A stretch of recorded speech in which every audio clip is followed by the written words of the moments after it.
Bueno, continuamos con histología del tracto gastrointestinal. En esta ocasión vamos a ver histología del intestino grueso y ano.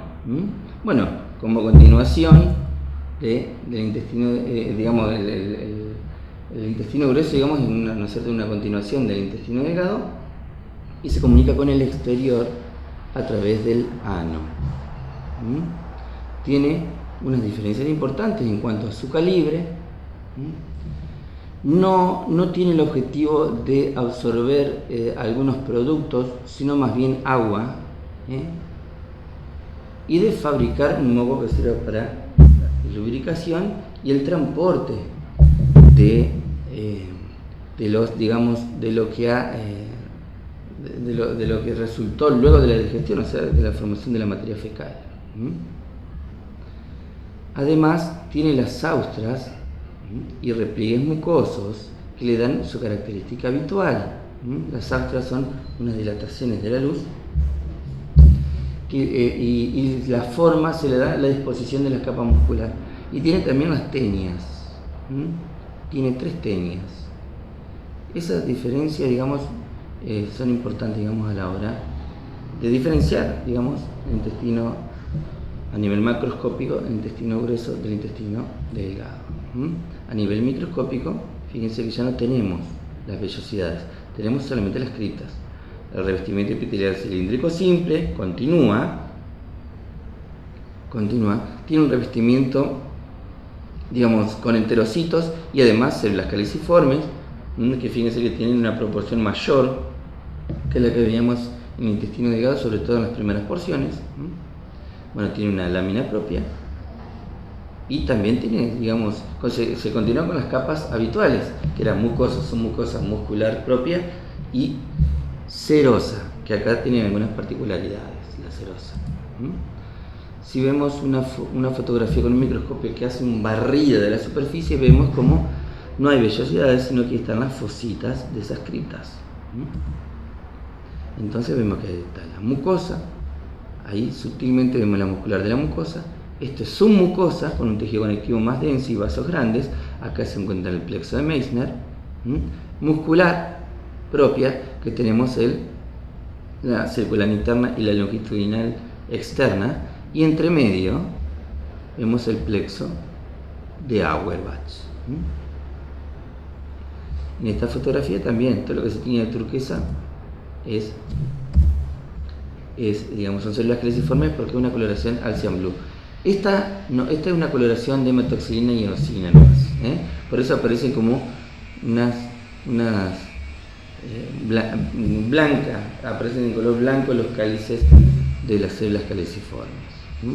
También tienen rugosidad de la mucosa, pero no digamos la submucosa, pero no tiene las vellosidades, a diferencia del intestino delgado. Esa es una diferencia histológica.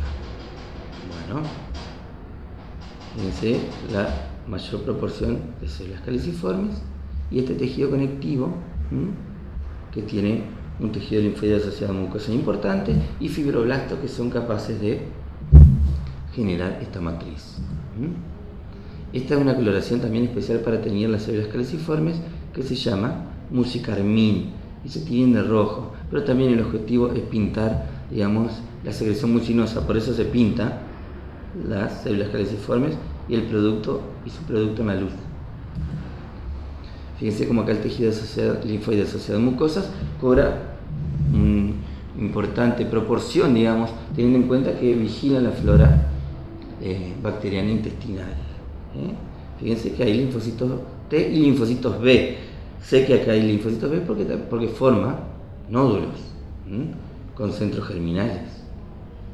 Fíjense que los nódulos pueden estar a nivel submucoso o incluso metidos en la mucosa.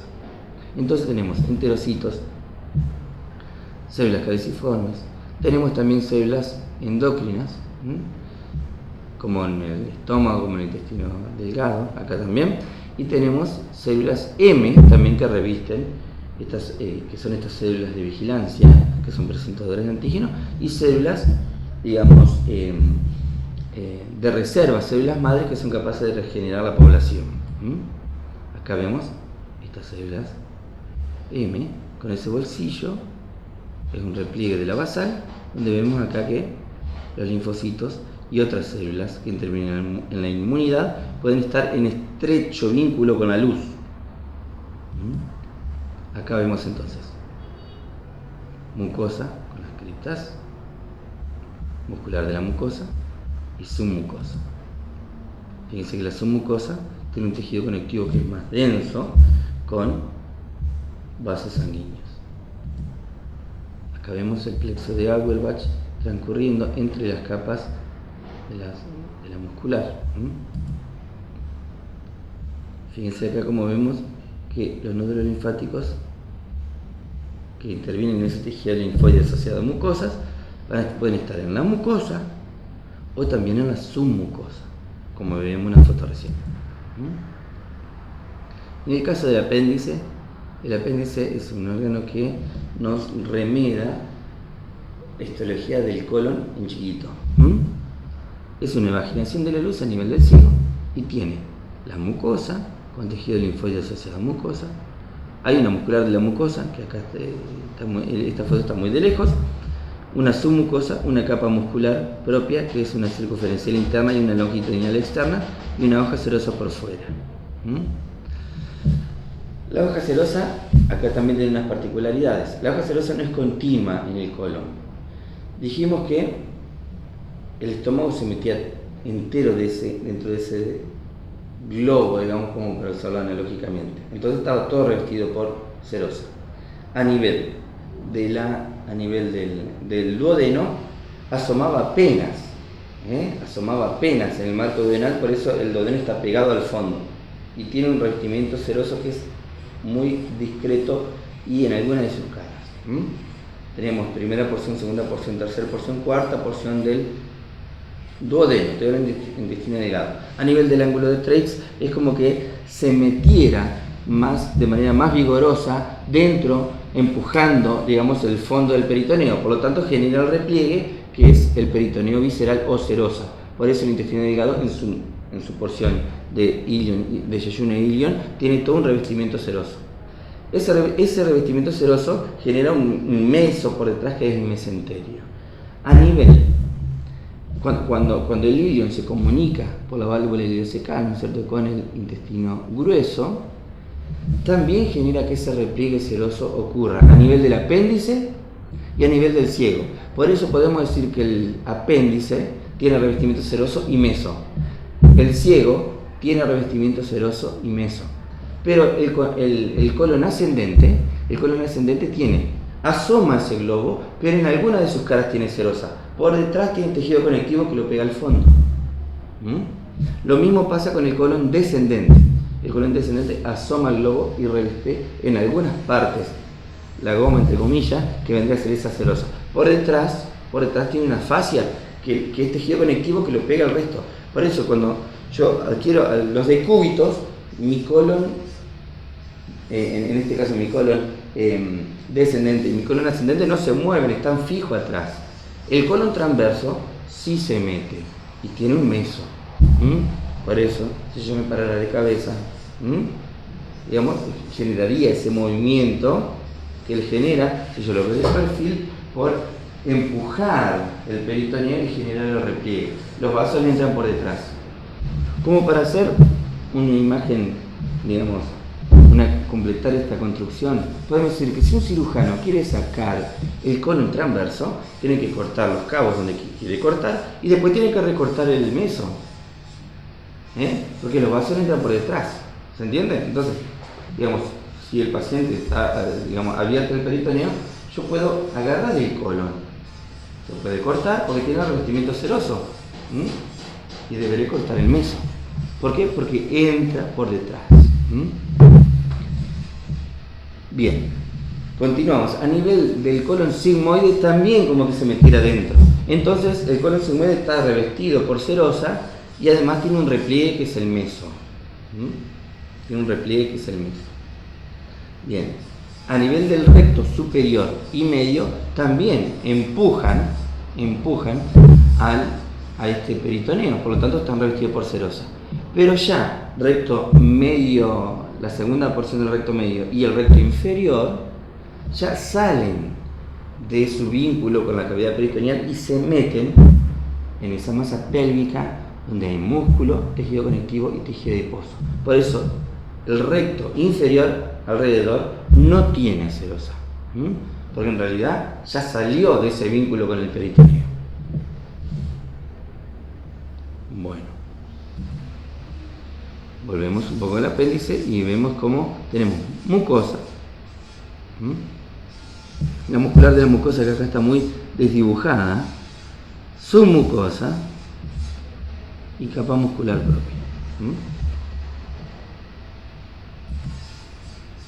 Fíjense que el apéndice tiene un buen desarrollo del tejido linfático asociado a mucosas, porque se cree que tiene cierta cuestión de vigilancia de la flora. No obstante, uno puede vivir perfectamente bien sin el apéndice. No es que está vulnerado en su sistema de defensa el paciente operado de apéndice, pero sí, digamos, evolutivamente fue algún intento, digamos, de cierta vigilancia. Bueno, este revestimiento, digamos, que a nivel, fíjense acá cómo está graficado, que por fuera tenemos ese revestimiento seroso, pero acá se repliega. Digamos, ese globo llegó hasta determinada forma, y se repliega. Aparte quedó el recto metido dentro de ese repliegue peritoneal y ya por debajo no. Es el tejido conectivo que lo vincula al resto de los músculos de la pelvis y el tejido conectivo que lo vincula con, por ejemplo, vejiga, útero. Bueno, a nivel del ano tenemos 3 zonas, porque tenemos que tener, digamos, en mente que tenemos un revestimiento epitelial cilíndrico simple, mucosecretante, que favorece la absorción de agua y la fabricación, digamos, de moco, sobre todo, y el almacenamiento de las heces a nivel rectal. Pero después lo tenemos que, digamos, se tiene que abocar en el ano y continuarse con la piel. Y la piel es revestimiento epitelial estratificado plano. Entonces hay una zona que es una zona donde el epitelio se cambia. Hay una zona colorectal que tiene el mismo revestimiento epitelial que el recto, o sea, cilíndrico simple mucosecretante. Una zona de transición donde comienzan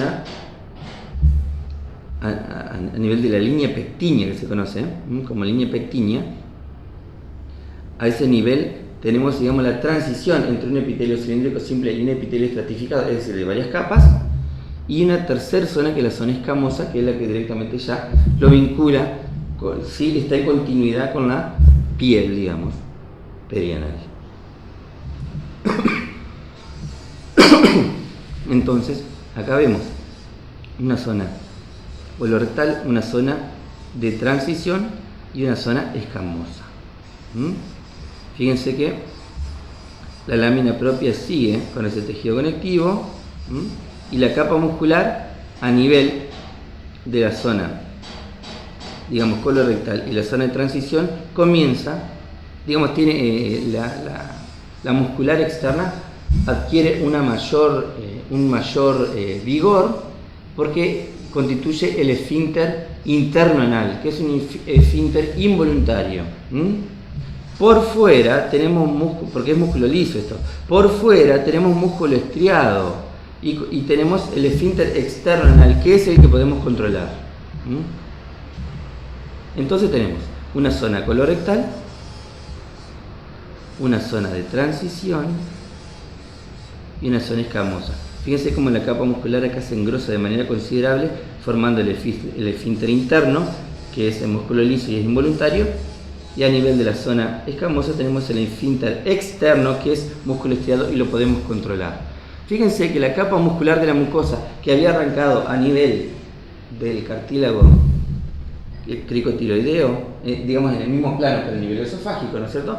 A partir del esófago a esa altura tenemos la muscular de la mucosa que sigue por el estómago, sigue por el intestino delgado, sigue por el intestino grueso y llega hasta el recto. Y fíjense que donde haya epitelio, digamos, epitelio glandular, la capa muscular de la mucosa va a seguir, fíjense, hasta acá. Ahí se corta, que es donde arranca la zona de transición. Bueno, muchas gracias.